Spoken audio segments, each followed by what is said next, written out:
Hello everyone, welcome back. Today the subject is transportation engineering, in which we will discuss unit third, bridge engineering. 3.2 component part of bridge. The different terminology such as effective span, clear span, economical span, waterways, flux, score, SFL, etc. will discuss in this lecture. Okay. Before we jump in our core subject, that is bridge engineering or transportation engineering, we will discuss a bit of previous lecture or previous video, that 3.1 and 3.2 apart. 3.1 site selection and investigation, we already talk about. We already discussed factors affecting selection of site of a bridge, etc., HFL, position. And in 3.2, plan and sectional elevation of a bridge, all components, parts, superstructures, substructures are clear or are defined, are understood by us. Now, this is the 22nd video, or you can say lecture, on transportation engineering, in which we will discuss a little bit definition part of terminology which is used in components parts of a bridge. Okay, jump in. ये transportation engineering का third unit का 3.2 part है, जिसका नाम है component part of bridge. हम लोग पहले के 3.1 में और उसके पहले 2.1 2.2 के लेक्चर वगैरह में हम लोग 21 लेक्चरों के सहारे, 21 वीडियो के सहारे हम लोग काफ़ी सारे पॉइंट्स को डिस्कस कर चुके हैं. इस वाले सेशन में हम लोग अलग अलग टर्मिनोलॉजी जो यूज होते हैं component parts of a bridge में, वो हम लोग पढ़ रहे होंगे. इसमें ये छोटा सा वीडियो है, छोटा सा लेक्चर है आज का. इसमें बस 4-5 पॉइंट को हम लोग डिफाइन करेंगे. ठीक है, आगे बढ़ते हैं. पहला वर्ड है हमारा effective span and clear span. दो चीज़ है, इफेक्टिव स्पान और क्लियर स्पान. ये जो इफेक्टिव स्पान है और क्लियर स्पान है, ये इन दोनों वर्ड को बहुत ज़्यादा ध्यान देना है आप लोगों को. अभी बस सिर्फ और सिर्फ उसकी डेफिनेशन को हम जान रहे हैं. आगे चल के आपको इस पर न्यूमेरिकल, इस पर बेस्ड क्वेश्चंस वगैरह सब को क्लियर करना है, आरसीसी वगैरह में, अलग अलग सब्जेक्ट्स में, डीएसएस में वगैरह. ठीक है ना, फिफ्थ सेमेस्टर, 6 सेमेस्टर में, मतलब फाइनल ईयर में आप लोगों को. ठीक है, इसलिए इन वर्ड को, इफेक्टिव स्पान और क्लियर स्पान को, बहुत ध्यान देने योग्य वर्ड है, क्योंकि आपसे रिलेटेड है, आपके सब्जेक्ट से रिलेटेड है. राइट है, वर्ड है effective span and clear span. क्या होता है देखते हैं. अगर हम पहले बात करें क्लियर स्पान की, तो clear span of a beam is distance between the faces of 2 column connected by the beam, while effective span is the center to center distance between those 2 column. क्या मतलब, LC denotes to length of clear span and LE denotes to length of effective span. तो हमारे definition के अनुसार clear span उसे कहते हैं जो फेस टू फेस हो. एक ध्यान देना, जो रेड कलर का मार्क है, जस्ट अ मोमेंट, ये यहाँ से यहाँ तक. ठीक है, ये क्या हो गया, LC. समझ में आ रहा है, LC. LC मतलब क्या हो गया, length of clear span, length of clear span. Okay, अगर हम बात करें दूसरे वाले वर्ड की, तो हमारे पास है लेंथ ऑफ इफेक्टिव स्पान. ये कहाँ का है, लेंथ ऑफ इफेक्टिव स्पान. ठीक है ना, इफेक्टिव स्पान जो mid point of our column है. अगर हम एक कॉलम बनाने की कोशिश करें, ये कॉलम है. ठीक है, इस वाले को हम बड़ा करके देख रहे हैं, ठीक है। इस वाले को हम बड़ा करके देखते हैं, एल ई वाले को, ठीक है ना। एल ई वाले पार्ट को हम लोग थोड़ा सा एलेबोरेट करने की कोशिश कर रहे हैं, ठीक है। तो ये बीच, ये और ये ध्यान देने वाली बात है। इसके बीच की दूरी, इसके बीच की दूरी क्या कहलाएगी?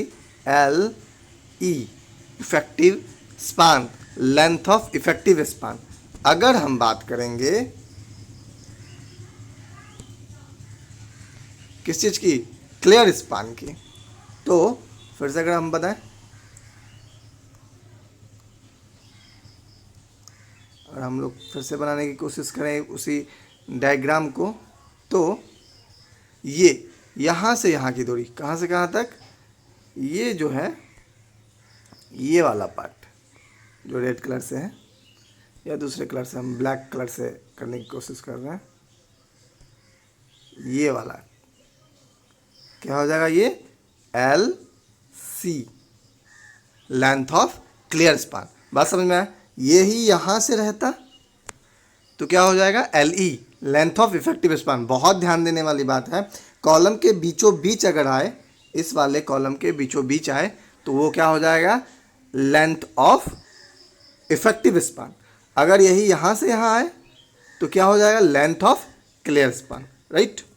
आगे बढ़ते हैं। दूसरा वर्ड है हमारे पास इकोनॉमिकल स्पान, नाम में छिपा हुआ है। इकोनॉमिकल मतलब सस्ता, ठीक है ना, तो वही लिखा हुआ है। The span of a bridge may be so determined that the total cost of a bridge is a minimum.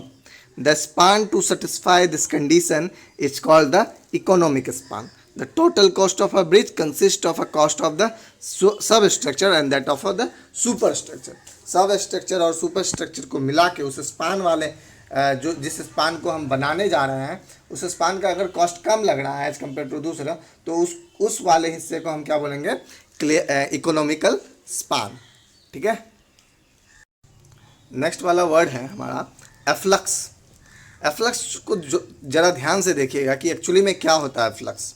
पहले हम इसको पढ़ देते हैं। Afflux is defined as the increase in upstream water depth as a result of construction of a flow channel.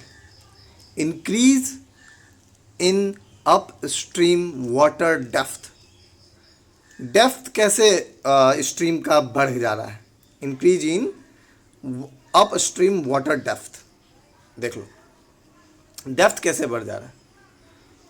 जहाँ पे हमारा जो पुल होता है, जहाँ पे हमारा पुल होता है, हम समझाने की कोशिश कर रहे हैं, जहाँ पे हमारा पुल होता है, ये रहा, ये इस वाले पोर्शन पे ध्यान दीजिएगा। ये हमारा क्या है? ब्रिज, ठीक है, ये हमारा ब्रिज है। और ब्रिज के जगह ये हमारा वाटर वे, वाटर आ रहा है, पानी आ रहा है, ज़रा ध्यान से देखिएगा इसको। ये पानी आ रहा है हमारा, ठीक है, पानी आ रहा है ये।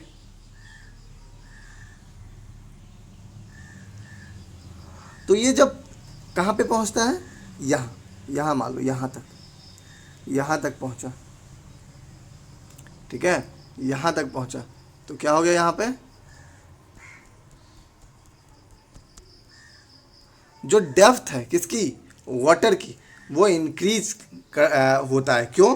पुल के पास, वो नीचे से जा रहा होता है, थोड़ा सा डेप्थ ज़्यादा होता है पुल के पास, और सब जगह कम होता है एज कम्पेयर टू जहाँ पे पुल होता है। वही जो नीचे डाउन हो रहा है, ध्यान दीजिएगा यहाँ पे, यही जो नीचे हो रहा है, ठीक है,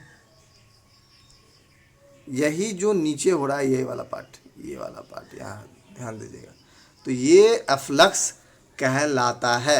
water surface profile with bridge, ठीक है ना, क्या है और क्या है? Water surface profile without bridge, दोनों का जो डिफरेंस है, ठीक है ना, उस जो इंक्रीज हुआ उसी को हम एफ्लक्स बोलते हैं, राइट। क्या बोलते हैं? एफ्लक्स बोलते हैं। नेक्स्ट वर्ड है हमारा स्कोर, SCOUR। क्या कह रहा है? Bridge score is the removal of sediment such as sand and gravel from around bridge, abutments और piers. ध्यान अगर दीजिएगा इस फिगर में जो डायग्राम दिया हुआ है, एक लाइव डायग्राम दिया हुआ है, लाइव पिक्चर दिया हुआ है, इसमें स्कोर लिखा हुआ है. वो कॉलम जो है देख लो, पाइल कैप है, पियर कैप है ना, वो आप लोग जान चुके हैं पहले, फिर से बताने की ज़रूरत नहीं है. 4 कॉलम के बाद एक कॉलम है, तो इस तरह का कंडीशन होता है.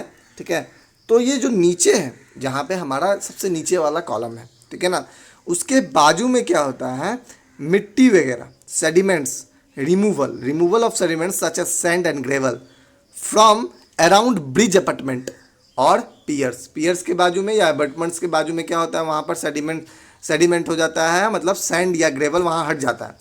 तो उस चीज़ का हटना स्कोर कहलाता है, SCOUR, स्कोर कहलाता है. राइट. ये जो वर्ड है HFL, इस वर्ड को आप लोग बखूबी जानते हैं. हमेशा स्टेशन पे लिखा हुआ होगा. स्टेशन पे कहाँ पे लिखा होगा, जो स्टेशन पे येलो कलर का बोर्ड रहता है, ठीक है ना, जिसपे स्टेशन का नाम दिया हुआ रहता है. मान लो जो भी कोई भी XYZ कोई भी स्टेशन हो, ठीक है ना, येलो कलर का रहता है, उस पर ब्लैक कलर से लिखा हुआ रहता है स्टेशन का नाम.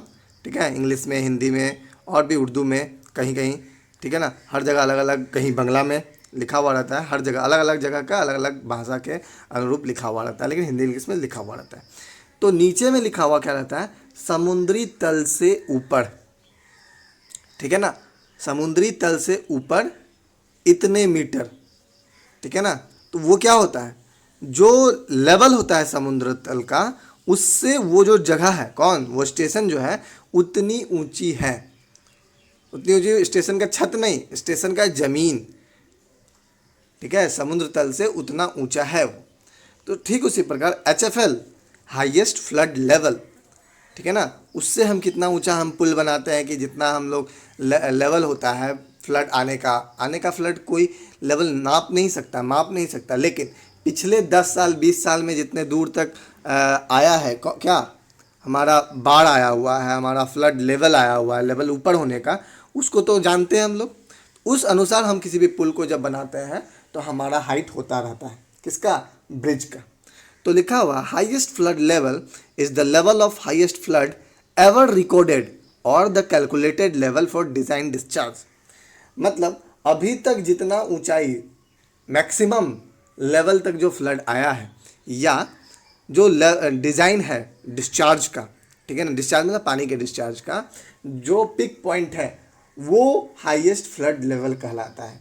उसमें भी हम लोग कुछ मीटर ऐड करके हम अपने पुल को ऊपर बना रहे होते हैं. ठीक है, क्या बोलते हैं, न्यूज़ वगैरह में आप लोग देखते होंगे खतरे के निशान तक पहुंच गया. खतरे के निशान तक मतलब क्या, अभी तक HFL, हाईएस्ट फ्लड लेवल, या अभी तक जितना दूर भी पानी आया था उतना दूर तक आ चुका है. अब और भी बढ़ेगा तो पहले के रिकॉर्ड को ब्रेक कर देगा. राइट, तो उसी को बोलते हैं highest flood level. Last word है हमारा फ्री बोर्ड. क्या होता है free board? Free board at a bridge is the minimum clearance between the bottom of the girder and the design high water और आइस एलिवेशन. मतलब इसको हम इस तरह समझेंगे, जस्ट अ मोमेंट. अगर ये ब्रिज है,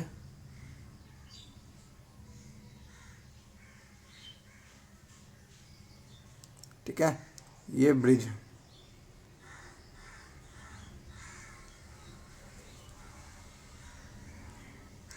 और इसके ऊपर व्हीकल आ जा रहा है, हमको कोई दिक्कत नहीं है. राइट, कोई दिक्कत नहीं.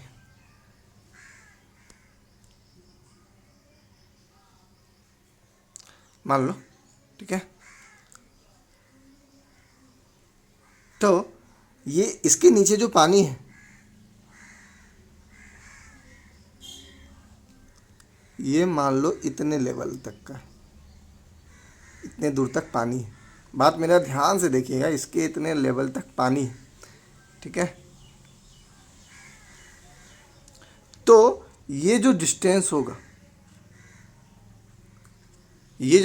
होगा, इसको हम लोग क्या बोलेंगे, फ्री बोर्ड. क्या बोलेंगे, free board. This distance is free board.